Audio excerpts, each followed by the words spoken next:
This is the Remarkable 2, and I have to admit something. The marketing worked on me. After seeing a ton of sponsored videos on this, I finally made the jump and I bought it. And after testing it, I feel like my expectations might not meet reality. If you don't know what the Remarkable 2 is, it's like an iPad with no apps or colors. Just writing, but it's supposed to feel exactly like paper, which is the thing that got me excited about it in the first place, unlike my iPad, which feels slippery and inconsistent when you're writing. But first, we need to talk about the price. This bad boy will run you for $400 to replace something that's essentially free. Paper. So will the Remarkable 2 be able to justify that steep price tag? A few years ago, I would say there's no way, but I might be ready to change my mind if it's good enough. If you're on the fence about buying this video will answer all the questions that you have about it, even the ones you don't have, to help you figure out if it's actually useful or something that gathers dust on your desk. So I'll be testing this for a month to see if it's worth keeping or if I should go back to using my iPad or even paper? Let's get started. So the initial idea behind this product really gets me excited. Everyday distractions eat away at us, at my very soul, and they offer this as a solution. With limited functionality, it removes distractions, it helps you focus better. And the idea of a paper-like feel on the tablet sounds pretty freaking cool. But right as I went to buy it, the skeptic in me was holding me back. Now, does it cost a lot because of all the sponsored videos and huge marketing budget, or is it truly just a high-quality product? The optimist in me won, and I ended up picking it up. But was that the wrong decision? I found a refurbished option on their website, which knocked the price down a whole $50, bringing it to $350 instead of $400. That's all. But then the upsell started. First, they offered me a $50 upgraded pen. Now, the Remarkable already comes with a pen. It's battery free, it's magnetic, it attaches to the side, and it works with pressure sensitivity to mimic real writing. But this upgraded version, it has one difference: an eraser on the back. Wow, $50 for an eraser and $350 for paper. Times are tough in 2025. Then there's a $200 keyboard, which I skipped because, well, if I wanted to type, I'd just use a mechanical keyboard. So I skipped both upgrades, placed my order, and it arrived about a week later. But that wasn't the last time I'd be hit with an upsell. So it showed up in a nice box, something that you expect Apple to make, which makes the product even more exciting to unbox. But on the flip side, whenever I see nice packaging, I'm like, whoa, it sets off alarm bells in my head. Am I paying for a good product or just a nice box? Better paper, better thinking. We'll see if it's better than paper, Remarkable. We'll see. Now, we finally get to test it and see, does it really feel like paper? But right when I received the product, I got an email. Another upsell. A 100-day trial for cloud storage. Who needs that? The device already has 8 gigabytes of storage, which is more than enough for PDFs and notes. But 100 days, that's just enough time to forget I signed up and have $3 come out of my account every month. Unbeknownst to me. No thank you, Remarkable. Now, let's finally try the device. And I have to say, it looks really nice. It looks super sleek and premium, and the e-ink screen along with the font choices, it's ultra thin, thinner than my iPad, and slightly larger too. It's a little wider than an iPad though, and it has thicker bezels than I'm used to, which I ended up liking because you can hold it like this and just rest your palm. It also feels really sturdy, like I'm not bending it or breaking it. If it falls on concrete, I'd be a little worried about maybe the screen breaking, but if it falls on carpet or hardwood, it should be fine. The pen attaches magnetically to the side, and it feels pretty strong too. There's a USB-C charging port at the bottom left, along with the power button on the top left. I'm not a huge fan of this location. I feel like it would be more intuitive on the top right. You grab the pen, press the button, and it's not there. It's on the left. Why, Remarkable? So I went through the entire setup, which was pretty easy and simple. And then I tried writing on it. I wasn't sure what to think at first, so I just kept writing. And that's interesting. Writing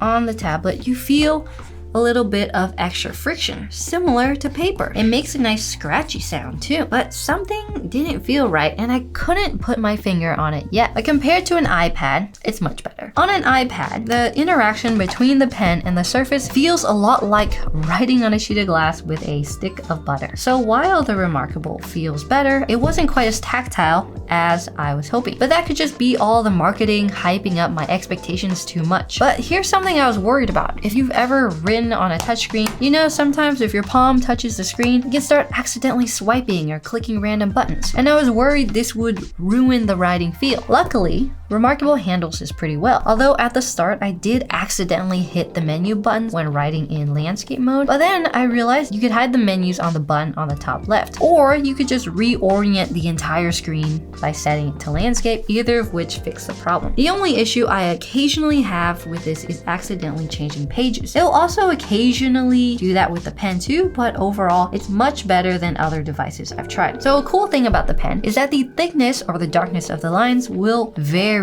depending on how hard you press, which adds to the paper-like immersion. You can also change the thickness settings in the menu, and you can try different writing devices like a pen, a pencil, a marker, a paintbrush, and more. But there are a few things that take you out of the writing experience. The first thing is that after you write something, the screen flashes on and off, like that portion of the screen refreshes. So you see, this happens because the screen is made out of e-ink, which is totally different than the screens of your phone or your tablet. Instead of lighting up pixels, it works kind of like a magnetic etch-a-sketch. Inside the screen, there are tiny particles floating in liquid, and when you write, the tablet sends signals to move the particles to the top so that you can see them. Because it's not constantly glowing up like an iPad, it's super easy on the eyes and uses way less battery. It can last for weeks instead of mere days. But here's the catch. Those little ink particles take time to move. That's why when you write or flip a page, the screen might blink or refresh to clear the old image. Compared to the iPad's instant response, this can feel slow and laggy, which can be frustrating if you're used to smooth screens. This was distracting while writing, and it really started bugging me. It was so bad, I even considered returning it. But after some research, I realized it shouldn't be doing that every single time.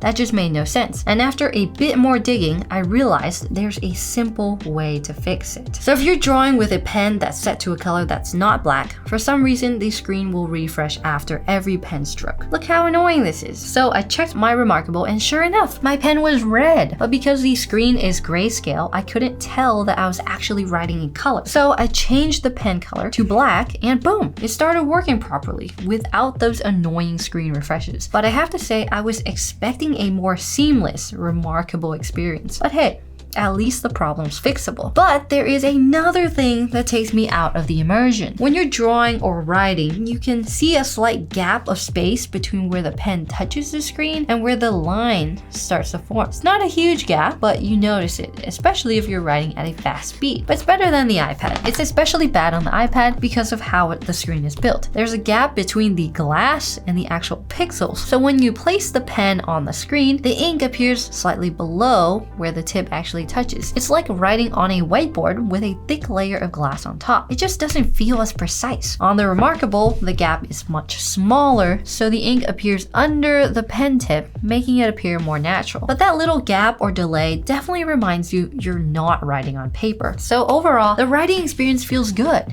Good enough. Better than any other device I've tried, but it's not quite what I imagined. Maybe all the sponsored videos really did hype it up a little too much. I just wish it felt a little bit more like paper. Just a bit more. So it's super fun if you want to play around with it, but is it useful for real stuff? Not just doodling? And is it actually easy to use or clunky and junky? At the start, I was so focused on how it would feel to write on that I didn't think about anything else besides that, and if it really felt like paper. But that's just a small part of the thing that really matters. Will it really end up as a paperweight?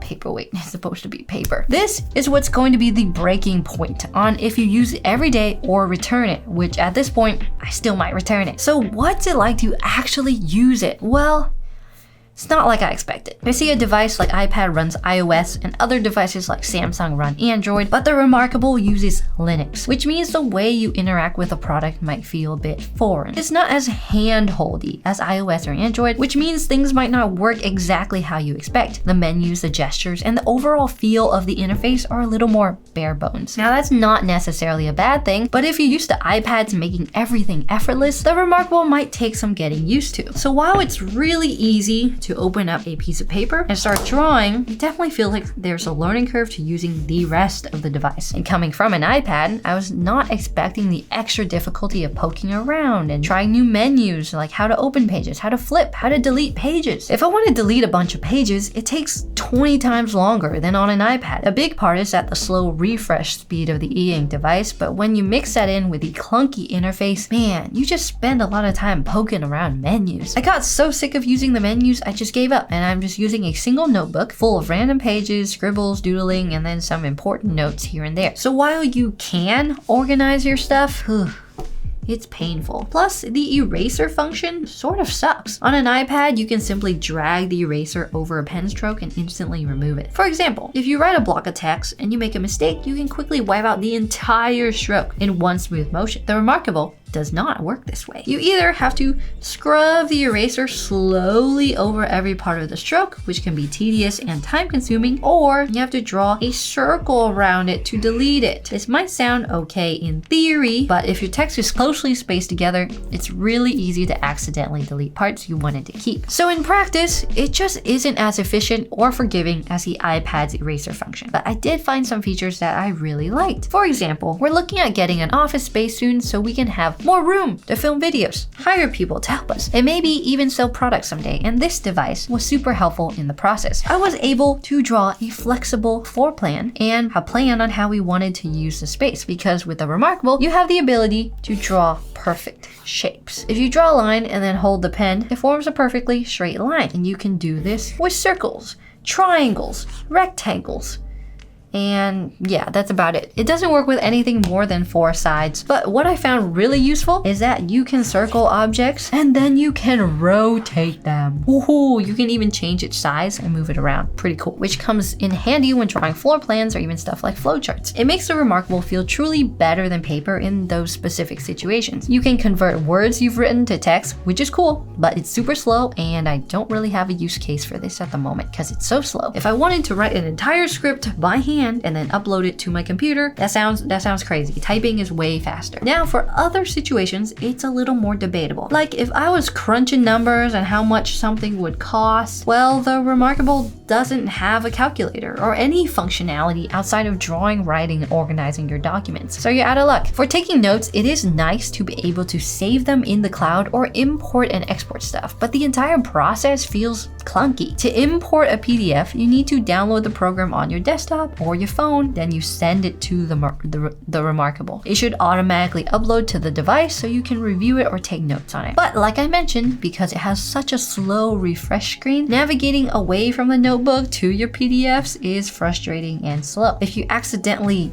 double tap the screen or hit something before the screen refreshes, you have to wait and fix your mistake. The instant response time of an iPad just feels so much more seamless and less clunky. It would be easier if you could access your documents from the device instead of needing your phone or your PC. Maybe if you could connect to Google Drive or other cloud services. But due to limitations of the device, you can't. The device is ultra simple, so it can have that focused, distraction-free environment, but it comes at the cost of convenience, like being able to access documents easily. I feel like flipping through real paper or sorting through notes is something I'd sorely miss if I converted fully to this device. The slow refresh makes it painful to scroll through all your notebooks to find something, whereas a notebook is super easy, fun, and fast to flip through. Now the e-ink screen isn't all that bad. I really like how it's super easy on the eyes and it's pleasant to look at, and it uses a lot less power than a normal screen. My iPad dies after a day or two, which is quite frustrating. Most of the time when I go to pick it up, it's dead, which means I need to charge it before I can use it, and it ruins the whole flow of the day. But the Remarkable lasts for up to 2 weeks without a charge. This entire month I've been using it, I've only had to charge it 1 time, which is awesome. It's always ready to use. You just grab it and you start writing. So with all that in mind, who is this for? And do I plan on returning my device? Over the past month, I did find some use for it over normal paper. It's great for long-term planning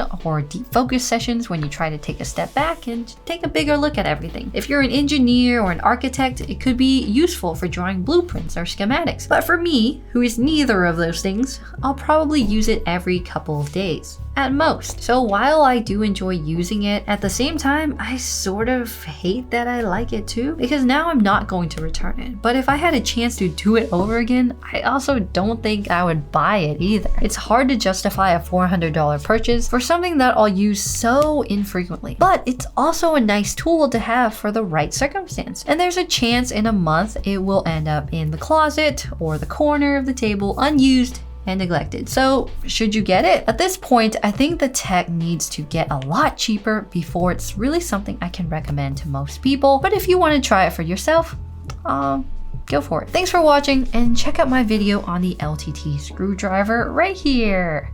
Bye.